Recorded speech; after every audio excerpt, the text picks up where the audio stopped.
Hello! Kamusta guys? So meron po kaming bagong showbiz talk show na dapat nyong abangan at kasama nyo po dito of course ako, si Mark Gamboa, si Ma'am Ann at si Sir Dennis. So abangan nyo po ito sa Erase Insider at sa Movie Star, sa Facebook, sa YouTube at sa TikTok kasi po pag-uusapan namin yung pong mga maiinit na showbiz news. At ngayon po siguro walang mas iinit pa doon po sa nangyayaring issue pagdating po kay Sandro Mulak. Miss Ann, ano ba ang latest ngayon sa issue dito kay Sandro?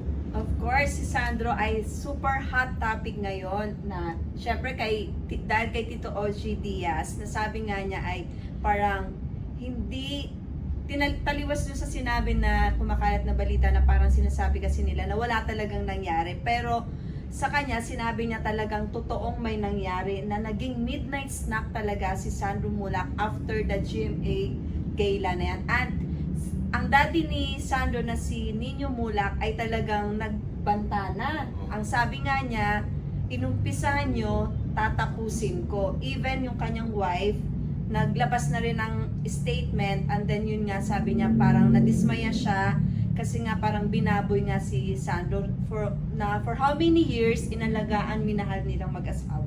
Tapos ayun nga, yung abogado ng kampo ng dalawang executive ay naglabas na rin ng statement and sabi nga nila irespeto muna yung investigation hanggat hindi pa napapatunayan. So ayun nga, even the GMA7 naglabas na rin ng kanilang statement at sabi nila, yun nga, wala silang papanigan. Yun. I think ang sabi din ng GMA sa statement nila is si Sandro nag-request din na as much as possible maging confidential muna and maging parang bigyan muna ng parang anong tawag natin dito parang space or parang wag munang magkaroon ng iba-ibang versions. Yes. Huwag silang pangunahan. Yes. Kasi we're gonna look at this also. Nalaman na lang naman natin to. Ang naglabas nito is si OG Diaz, si Kumaring OG. So, doon lang naman, ako for me, yun ang pagkakaalam ko. Doon lang sa nabasa ko kay OG. Pero kasi si Sandro, parang nagpo-post na ng mga Parang cryptic cryptic. Oo, pero yun tinatanong lang. kung tungkol saan yun. It could be about anything. Si Sandro naglabas ng parang biblical na parang in the end that truth will prevail and then justice will be served. So pag nabasa mo talaga parang ano ba ang nangyari, di ba? Parang parang ganito. And then nasunod na lang ng kay OG Diaz. So na siya mismo nagsabi talaga na totoong may nangyari kasi iba talaga puro blind item ang nilalagyan. Actually, hindi nila pinangalanan. Tama yun. Hindi muna wala. But it was Pero eventually si GMA, nung naglabas sa statement, yes, pinangalanan na sinabi na yung nirereklamo. Pero ang gusto kong itanong sa inyo, tama ba yung nagiging action ni GMA na parang ganyan, medyo dumidistansya siya ng konti? O dapat mas binabaka pa nila yung si Sandro? Paano ba lulugar dapat pag ikaw yung isang istasyon? na kukuha ko yung point mo, Sir Mark, na kasi si Sandro is sparkle artist. And then, kumbaga parang may responsibilidad ang network sa kanya na proteksyonan, alagaan, lalo na sa age ni Sandro na ilang ba siyang taon na, mga baka wala pang 20 yan, or Mga nasa ganung edad. bata Sa bata, pa. Sa punto ko, they're doing naman what they're supposed to do dahil through the statements, nilalabas naman nila. So, magugulat na lang tayo kung by this time, deadma pa rin sila, hindi pa rin sila naglalabas ng statement. Yun ang alarming. Kasi parang wala silang pakialam. Pero yung ginawa ng GMA na naglabas na sila ng ng kanilang actually dalawang statements na di ba? It was read by Kuya Boy doon sa afternoon show niya and then in the news nilalagay din. So okay yon, maganda yon. Ako siguro kung tatanungin nyo, halimbawa ako ay manager ni Sandro and then manage ko siya sa Sparkle, tama rin yung ginawa ng father niya, si Nino Mulak, nauna nilang i-raise yun sa Sparkle. Kumbaga, let's follow the protocol, let's follow yung SOP. we should also be thankful, or no, what I mean is, respetado din ang ginawa ni Nino, ni Onin, hindi siya kagad nagpa-press con. Oo. Di ba? Of course, Kung- matagal naman siya Oo, nakasilip artista. Alam kumbaga, niya yung ano. alam niya yung proseso na gagawin, although meron siyang nilabas na parang cryptic din yung na Mm-mm. sinumulan nyo, o Tatapusin ko. inumpisahan nyo, tatapusin ko. Ano din yun? Actually, meron na rin ibig sabihin Yes. yun. Kasi hindi naman nila tama yun. ginagawa yan para gumawa ng ingay o para I don't pag-usapan. First mulak na sila.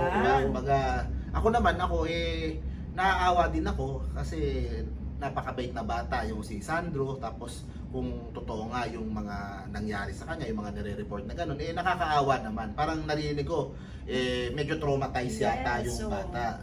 Parang nagsasuffer Napapansin yata, yata siya ng anxiety, ng mga panic attacks. Of course, syempre yung kahihiyan na dinanas niya, di ba?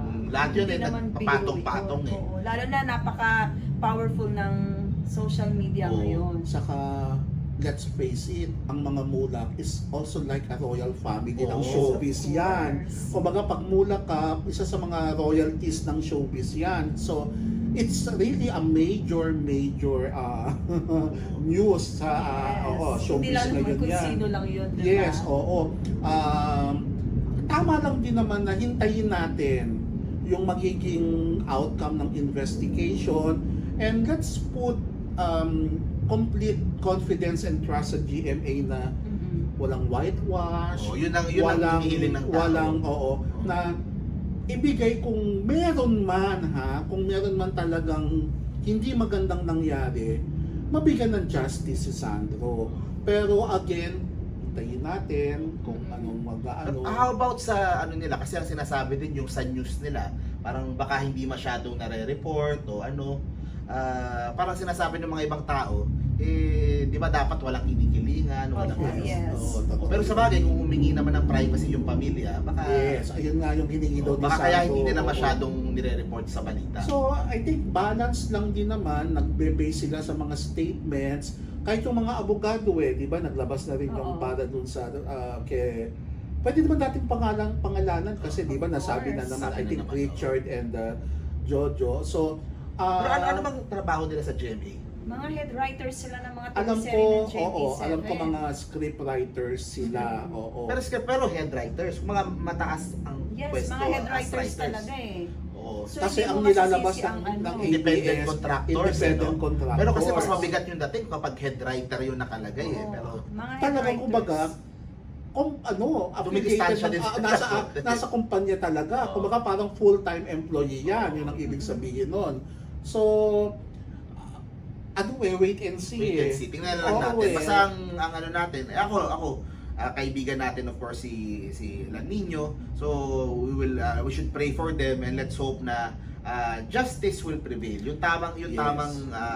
katarungan ang mangyayari at katotohanan ang lumabas dito sa issue na to. At ang sa akin is maging patas.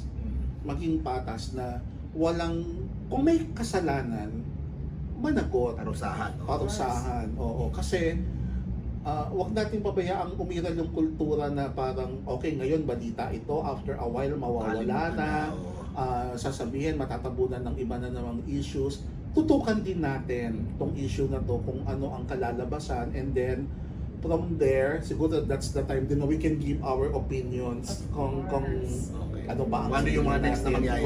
Correct. Okay, thank you very much. Yan po ang unang episode nitong ating bagong show sa Erase Insider at Movie Star. So, see you po sa next topic po natin, guys. Bye! See you!